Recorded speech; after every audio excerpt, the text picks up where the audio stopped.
We just want to make a good movie. We just want to make a movie that entertains us, that I would want to see, that doesn't exclude anybody. Oh boy, this is gonna be good, I can tell.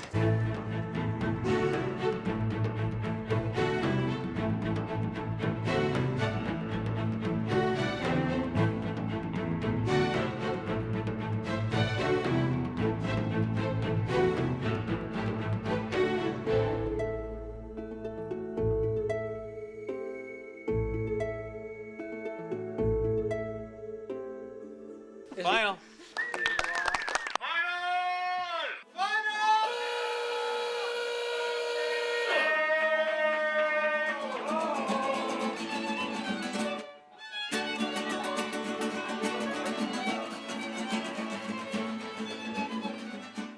I always believe in research. No matter what the subject matter is, you cannot do enough research because so much believability will come out of what's really there.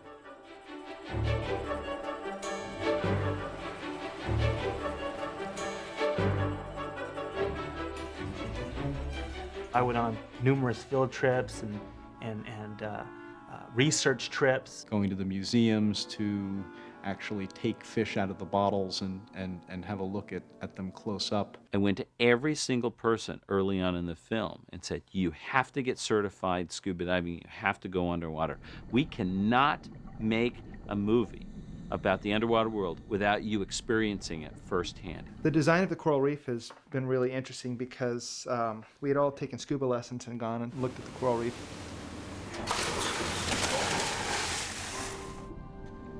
It was spectacular.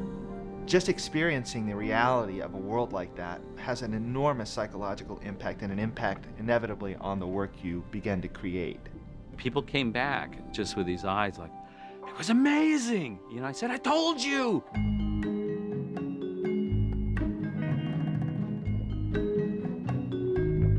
Well, one of the first things I did was I got together with the R&D group and we looked at images of things underwater and we thought, what is it that makes you believe that it's underwater? We put together our simplest version of an underwater set, almost like My First Ocean, and tried to make that look like it was underwater. Our first test appeared to be either a chlorinated swimming pool or a very foggy day on a heath somewhere in Scotland. We didn't get ocean water. Each of these individual aspects of being underwater looked great, but we couldn't get them all to work in concert together. And I just picked a couple shots of things above water and things below water from real footage, and I said, okay, using exactly the tools that we have created and nothing else, I want you to see how close you can mimic these actual shots. And they came back a couple weeks later, and they put the two images up, the actual live action footage and then our footage, and I couldn't tell which one was which. We were shocked. I mean, we were elated because it's like, oh my gosh, we did it. I mean, it looks like water. Then we had to sort of pull back and go, wait a minute, it looks too real. We want you to believe that it exists, but we want you to also kind of feel that you're in a make-believe world. We just push on the story as hard as we can, and we try and buy ourselves as much time as possible to work out every aspect of the story. It's really important for us, sort of at the head of this big pipeline before it gets down to layout and animation and lighting, to work this thing out right. And that includes pacing of a film, that includes the emotion, making sure that people are feeling things as the movie progresses. And on Nemo, Andrew thought he had the magic bullet because he wrote the screenplay himself and had a complete screenplay going into this, which we don't always do. We thought that this whole process was going to be much smoother sailing. But the reality is once you put these movies up in storyboard form, a lot of things come to light that aren't clear when you're just reading words on a printed page. The thing that finally makes it on the screen is all about rewrite, rewrite, rewrite, rewrite. Is that funny enough? Make it funnier. Okay. And a good portion of the rewrite process is not done by the screenwriter, you know, at a word processor or a typewriter. It's the story department. It's the guys that sit in a room with you for close to 2 years, batting out ideas, countering your ideas, drawing up story panels, putting them up on a wall, pitching things, putting things on a reel down in editorial. It's a very malleable, messy, glorious process. Sometimes it's about doing things over and over and over and over again. And even though I've done this a lot of times, it never fails to to bring me to that point wherein, oh boy, I don't want to do that sequence one more time. When it works, it's amazing. The power of what you can do with a group of great minds. But it can also be very, very frustrating because there's not a singular mind at times. Can you help me? No. You get yourself in there, you can get yourself out. When it really got dark and we didn't know what to do, Andrew Stan and I would jump in a car and we'd drive to LA. You know, instead of flying down to go down and record Ellen DeGeneres or Albert Brooks, we drive 6 hours. But what that would force us to do is to just talk it out with no other distractions. And we worked a lot of good stuff out that way. And when I watch the film now, I can remember where we were on I-5 when this idea was brought forward. In fact, the Nemo initiation sequence was written on one of these trips. Shark bait. Shark bait! Ooh-ha-ha! Welcome, brother Shark bait. Shark bait! Ooh-ha-ha!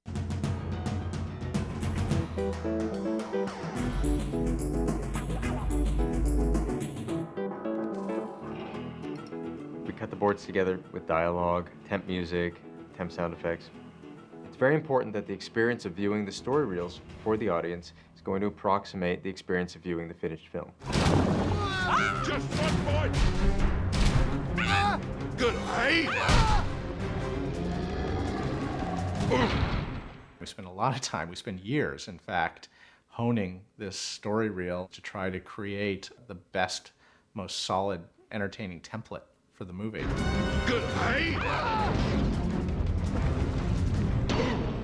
What we decided to do was to establish a range of underwater color to track the characters through the film. So with the reef, we start with crystal clear, kind of very light greenish turquoise.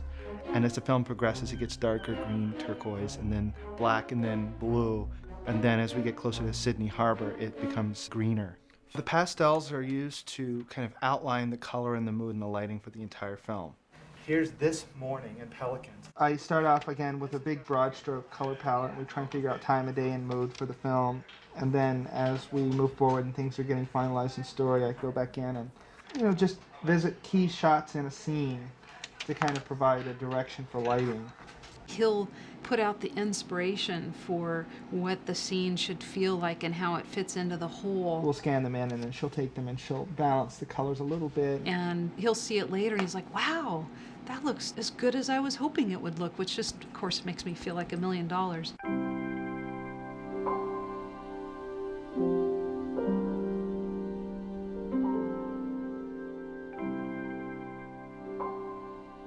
It was by trying to make a shot appear to be like you see when you scuba dive and you're underwater that we came up with a whole bunch of elements that were critical to making a shot feel like it was underwater, which include how it surges and swells back and forth, the particulate matter in the water itself, murk being the fall off of color, that water filters differently than air, the caustic lights, which is the light play from the surface that you see in the bottom of a swimming pool, the beams those things go through because water is so much denser than air, you can see the light shafts themselves.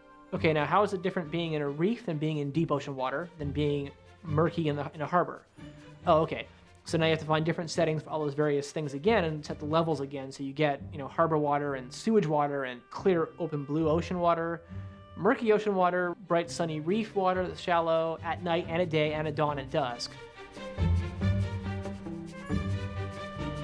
If you look at fish, it's amazing how little we did have to caricature them, because they're so wild in their shapes and forms. They took a lot of scientific input, but there are some things you just have to do in order to act that fish don't do. Real fish have the eyes on the side of the head.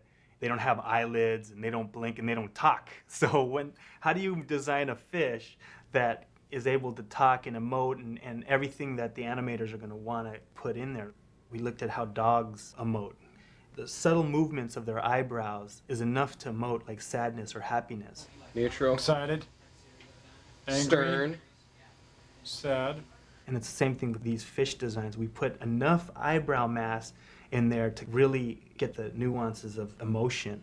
So I basically now have to flesh that design out, start figuring out the details about the fins and the gills and the mouth and the teeth, and turn her around, draw her from so many different angles. So as I'm developing that character, There are some designs that Andrew really likes, Andrew and Ralph really like, and then they give it to Jerome Ralph, the sculptor here. We're generating these sculptures to pre-visualize character design. We knock these out in clay, just like this, and we do it as fast as we can so we can get as many changes from the director and the art director, as many as we need. That's really when the magic happens. Starting to see that 2D drawing come alive in 3D, and it's like I get all this amazing information from it. I start seeing it in a new way. I start turning it around. I look at it from the top and the bottom, because you never know if that's the way they're going to be seen in the movie. Once the sculpt's done and we get approvals, then it goes on to the modelers, and then they actually start building them in the computer using our clay sculpts as reference. Then we would have animators come in and help us figure that stuff out too. So the process is incredible. It's so collaborative. Sharkbait, you did it! Yes, Sharkbait, you're covered with germs! Ah! The shader and texture art director is responsible for taking those models, both sets and characters, and giving them life in terms of the scales or textures on the surface of these characters. Tropical fish die a lot, unfortunately, and so they always have a good supply at fish stores of dead fish. So then we'd take them and we'd slap it on the scanner and we'd hold it up to the light and see what it looked like, and started identifying what the important characteristics are of that fish, what color they are, what kind of texture they are, how they respond to light when lit. So like whether they're shiny or smooth, whether they're velvety or translucent.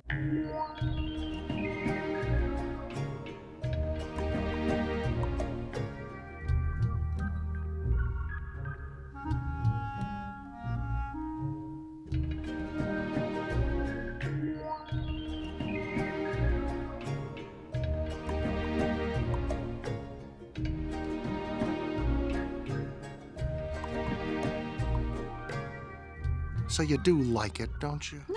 I do. I really do like it.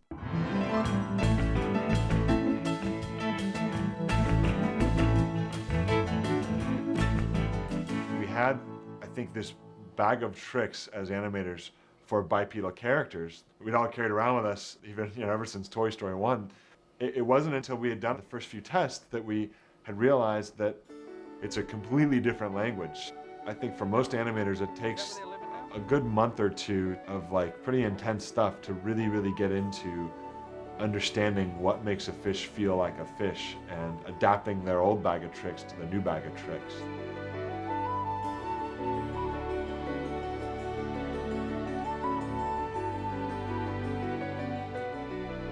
One thing I always equate it to is animating fish is like animating toilet paper underwater, but like muscular toilet paper. It's so loose and smooth everywhere, but then muscularly driven that's a hard thing to do. One of the first lectures I gave was on how fish move, and I was sort of amazed to get called back just 2 days later to sort of look over some of the things that they had dummied up based on my lecture. And this fellow was showing me how the fish moved and everything. I said, they can't move their pectoral fins like that. That won't look right.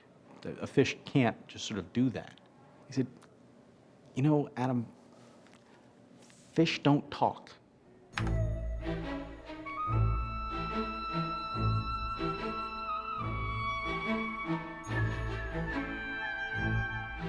It takes a tremendous amount of effort to create something that looks effortless. You're pushing the envelope, you're stressing your production plan out as much as you can to bang on the story and get the lines just right and get it edited just right. Crunch time is like almost like literal, It's like you have so much that comes right at the end because you've taken so much time to plus the story. I think when things get really tough around here and when you start to feel the stress build up, that tends to be when we kind of explode as a group and people just go crazy. We tend to kind of just blow off steam or whatever.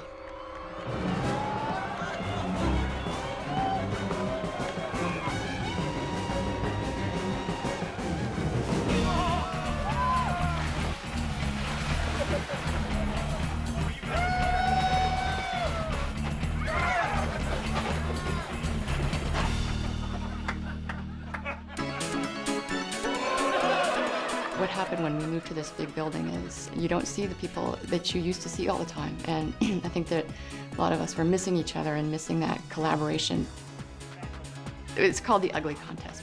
Basically, all of the men have grown mustaches. The women have put eyeshadow on from their eyelids all the way up to their eyebrow, like obnoxious colors. When they're in the building, they have to have it on. When they're outside the building, they can take it off. So I think they actually get away maybe a little lighter because this thing doesn't come off. I started adding more makeup, and eventually I had the complete face, and then I decided that I'd start to wear different outfits.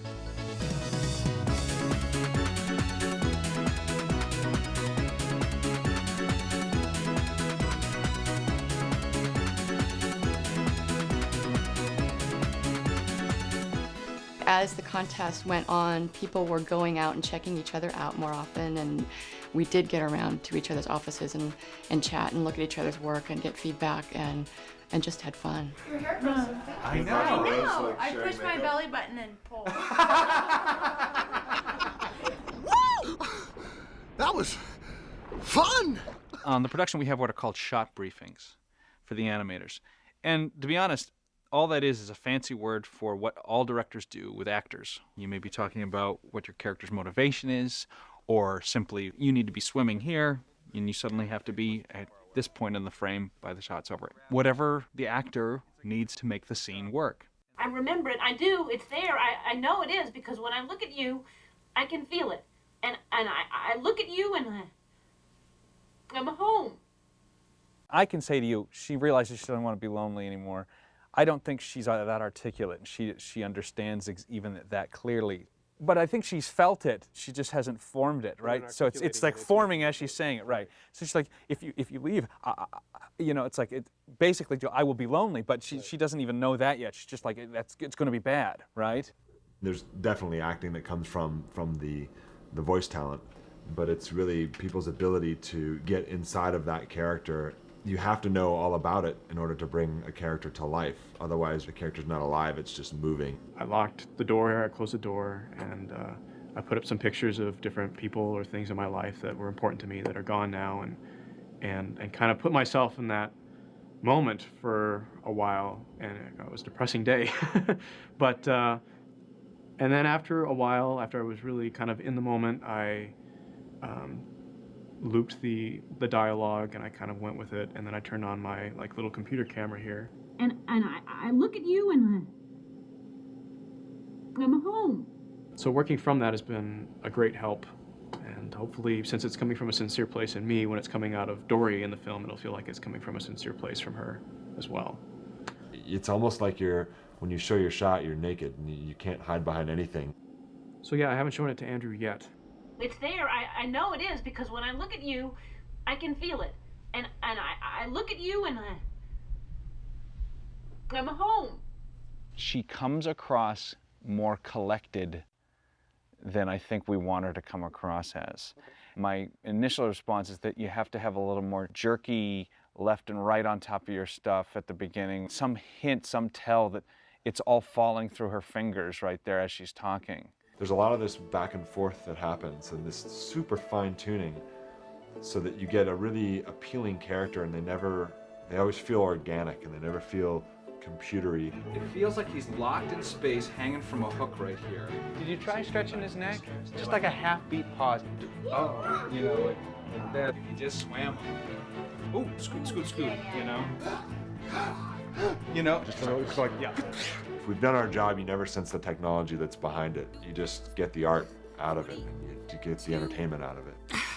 I remember it. I do. It's there. I know it is because when I look at you, I can feel it. And I look at you and I'm home. Final! Yeah!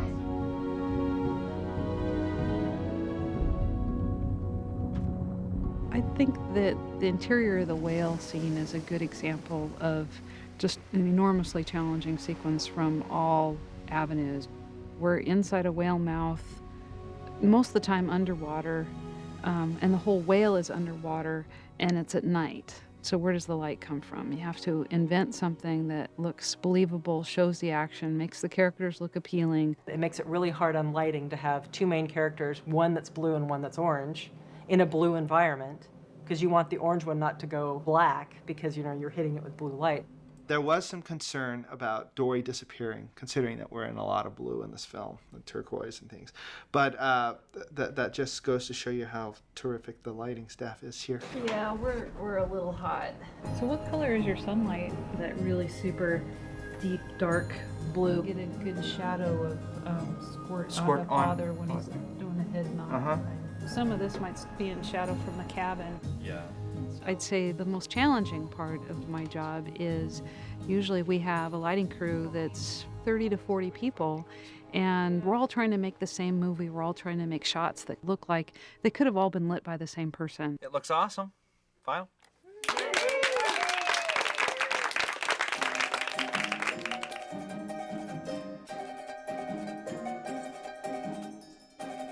Graham said, we got to film about water. And, oh, what kind of water? Is there splashing water? Is there pouring water? Are we underwater? Are we above water? Oh, actually, we're all those things. Oh.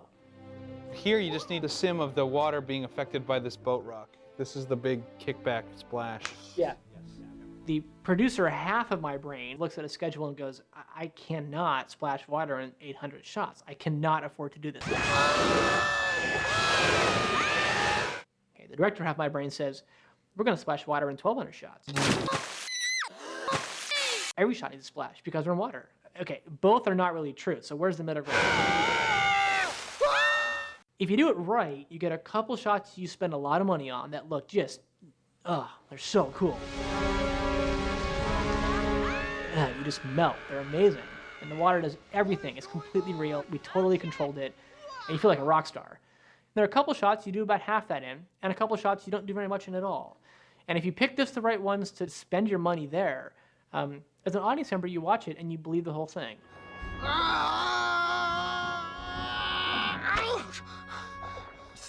Almost 3.5 years.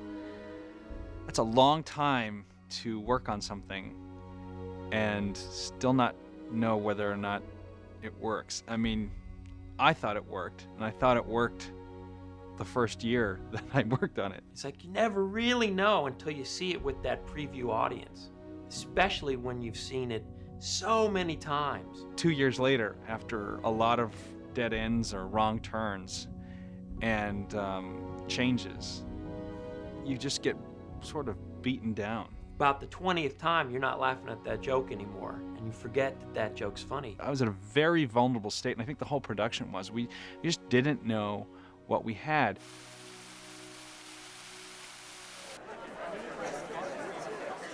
So when those lights went down, my stomach was just churning, and I was practically hiding my face because I didn't know.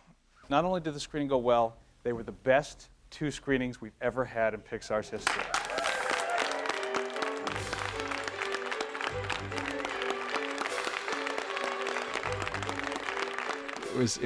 It was amazing. I found myself realizing that I had pretty much followed Father's journey and gotten to the point where I was just seeing everything half empty. And that was my moment of seeing things half full, for this picture. The time we'd taken to get the story right really paid off. It was really resonating with the audience, and of course it was also the shot in the arm we needed to come back home and go, all right, let's crank this thing out, let's go.